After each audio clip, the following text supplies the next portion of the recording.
focus média du jour, c'est l'arrivée du Canard enchaîné en numérique. Pour la première fois, vous allez pouvoir acheter l'hebdomadaire au format numérique. Sa première édition en ligne a été publiée dès hier soir à 23h sur le site lecanarenchaîné.fr.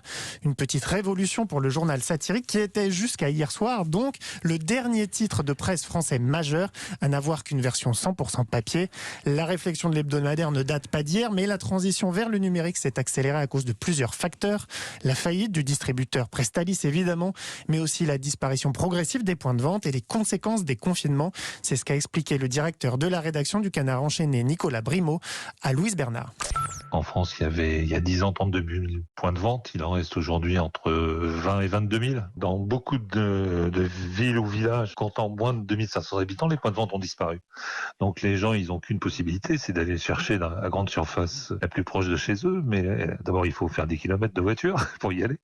Et ensuite, ils ne veulent pas y aller le mercredi, le jour de parution du Canard, parce que c'est souvent le jour des enfants.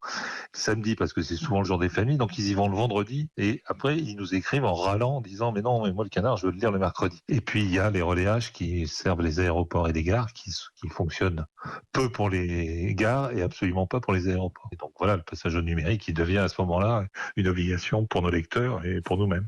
Numérique ou papier, le prix ne change pas, 1,20€ le numéro, mais les formules d'abonnement 100% numérique sont un peu plus avantageuses que les formules papier. Et on peut retrouver les archives. Presse toujours, le magazine